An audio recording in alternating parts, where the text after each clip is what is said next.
So ఈ శారీ చూసారా ఎంత బ్యూటిఫుల్ గా కనిపిస్తుందో. కంప్లీట్ గా ట్రెడిషనల్ లుక్ వచ్చేస్తుంది. హాఫ్ వైట్ తో with big red colour border అయితే ఇచ్చారు కాంట్రాస్ట్ కలర్స్ లో. ఇక్కడ చూడండి ఈ హాఫ్ వైట్ కి గోల్డ్ జరీ వర్క్ అయితే ఇచ్చారు. చిన్న చిన్న ట్రీస్ తో పాటు అండ్ బుటాస్ కూడా యాడ్ చేశారు. ఇక్కడ బార్డర్ చూస్తే రెడ్ కలర్ బార్డర్ పైన గోల్డ్ జరీ వర్క్ అయితే ఇచ్చారు. పళ్ళు చూడండి ఎంత బాగా కనిపిస్తుందో. యాక్చువల్లీ ఈ బ్రైట్ కలర్స్ లో మీరు మీ పెళ్లిలో ఖచ్చితంగా అట్రాక్ట్ అవుతారు అండ్ మీరు ఎవ్రీ అటెన్షన్ ని గ్రాప్ చేసుకుంటారు. ఈ శారీ చూసారా ఎంత బ్యూటిఫుల్ గా కనిపిస్తుందో. ఇది కంప్లీట్ సెల్ఫ్ రెడ్ శారీ. దీన్ని మనకి కంచిపట్టు బనారస్ డిజైన్ తో పాటు జాంగ్లా డిజైన్ లో వస్తుంది.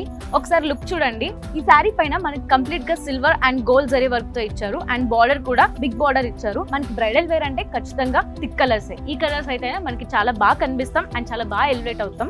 ఒకసారి చూడండి అసలు ఎంత బాగా కనిపిస్తుందో, ఎంత గ్రాండ్యూర్ గా ఉందో లుక్. సో ఇలాంటి గ్రాండ్యూర్ లుక్స్ లో సెల్ఫ్ మేడ్ అయినా, కాంట్రాస్ట్ కలర్స్ అయినా ఆర్ పేస్టల్ కలర్స్ అయినా మీకు ఎక్కడైనా ఏదైనా దొరకాలంటే ఖచ్చితంగా మనం రావాల్సింది ఆర్ఎస్ బ్రదర్స్ కి. One step destination RS brothers. So ఇప్పుడు మనం చూస్తుంది కంచి టిష్యూ పట్టు. బార్డర్ వచ్చేసి రమా గ్రీన్ బార్డర్ లో వస్తుంది. ఎంత బాగా కనిపిస్తున్నాయో. శారీ అంతా వచ్చేసి గోల్డ్, దానిపైన సిల్వర్ జరీ వర్క్ వస్తుంది. చూస్తుంటే ఎంత బాగా కనిపిస్తుందో చూడండి. అండ్ చాలా స్టన్నింగ్ పీస్ ఇది. పళ్ళు వచ్చేసరికి పళ్ళులో కూడా కాంట్రాక్ట్స్ లో విత్ మ్యాంగో డిజైన్ తో ఇచ్చారు. చాలా యూనిక్ గా ఉంది. ఇప్పటి వరకు నాకు తెలిసి ఈ డిజైన్స్ లో అండ్ ఈ కలర్ కాంబినేషన్స్ లో ఎవరు మనకి ఇంత పర్టికులర్ శారీస్ ని తీసుకురాలా.